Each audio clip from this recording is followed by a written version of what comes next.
আসসালামু আলাইকুম রহমতুল্লাহ। প্রফেসর ছাদ বাগানে আপনাদেরকে স্বাগত জানাচ্ছি।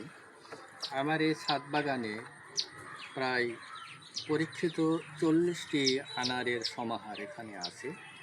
এক এক করে গাছ লাগাতে লাগাতে বহু সংখ্যক গাছ আমি এই বাগানে রোপণ করেছি এবং এটা শখের বশবর্তী হয়েই করা। তবে এই জাতটা হচ্ছে, আপনারা দেখতে পাচ্ছেন, এই জাতটার নাম হচ্ছে ভাগুয়া। এটা ভারতে প্রচুর পরিমাণে এই ভাগুয়া জাতটা উৎপন্ন হয় এবং বাইরে যে সমস্ত ভারত থেকে ফলগুলো রপ্তানি করা হয় তার অধিকাংশই ভাগুয়া, সুপার ভাগুয়া, এবং বাংলাদেশে যে ফলগুলো আসে ভারত থেকে সেগুলো সবই ভাগুয়া জাতের। এই ফলটার ওজনও বেশ বড়। এটাও 10 মাস, 8 মাস, 9 মাস হচ্ছে এই গাছটার বয়স, কিন্তু এখনও বেশ কিছু ফল খাওয়া হয়েছে। এর পরেও 10টা, 11, 12টা ফল এখনও আছে। আমরা এই ফল এখান থেকে একটা ফল ছিঁড়ে নেব এবং দেখব যে এই ফলটার ভিতরের ইয়েটা কেমন আছে। এই ফলটা প্রায় 250 গ্রাম হবে। তো আসলেই আনার হচ্ছে স্বর্গীয় ফল।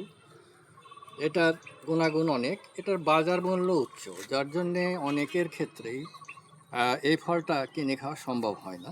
তো আমরা যদি বাড়িতে, বাগানে, ছাদে, যে কোনো জায়গায় 2-1টা করে গাছ রোপণ করি, তাহলে কিন্তু আমাদের পরিবারের চাহিদা অনায়াসে পূরণ হতে পারে। সুন্দর সুন্দর কালার, খুবই সুন্দর। বর্ষাকালে এত সুন্দর হয় না, তবুও সুন্দর কালার মনে হচ্ছে। আমরা এর ভিতরের অবস্থাটা দেখি। পুষ্টিগুণে ভরপুর এই ফলটি। এর প্রতিরোধক ক্ষমতা প্রচুর পরিমাণে। নিয়মিত যদি আমরা এই ফলটা খাই, তাহলে আমাদের হার্টের সমস্যাগুলো দূর হবে, ডায়াবেটিস নিয়ন্ত্রণ হবে, কোষ্ঠকাঠিন্য দূর হবে এবং শরীরের রোগ প্রতিরোধক ক্ষমতা বেড়ে যাবে। তো আমরা দেখি এর ভিতরের অবস্থাটা কেমন।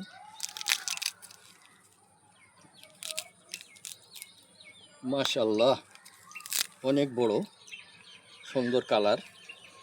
আর আসলেই এই ফলটা কিন্তু রংপুরে মাঠে চাষ হচ্ছে। এক ভাই বেশ কয়েক বিঘার এই ভাগুয়া জাতের আনারের, দেখো তো, চাষ করছে এবং সে সফল হয়েছে। সে বেশ কিছু আনার বিক্রিও করছে। তো আমরাও ইচ্ছা করলে এই জাতটা করতে পারি, যেহেতু ভারতের আবহাওয়ার সঙ্গে পাশাপাশি দেশ, আমাদের দেশের আবহাওয়ার অনেকটাই মিল আছে, সুতরাং এই জাতটা করা যায়। দেখি এর ভিতরে কেমন আছে। বিসমিল্লাহির রহমানির রহিম। যথেষ্ট মিষ্টি এবং রসালো, বীজ মুখে অনুভূতই হচ্ছে না। আপনারাও 2-1টা করে গাছ লাগান, ফল খান, বল বাড়ান। আসসালামু আলাইকুম রহমতুল্লাহ।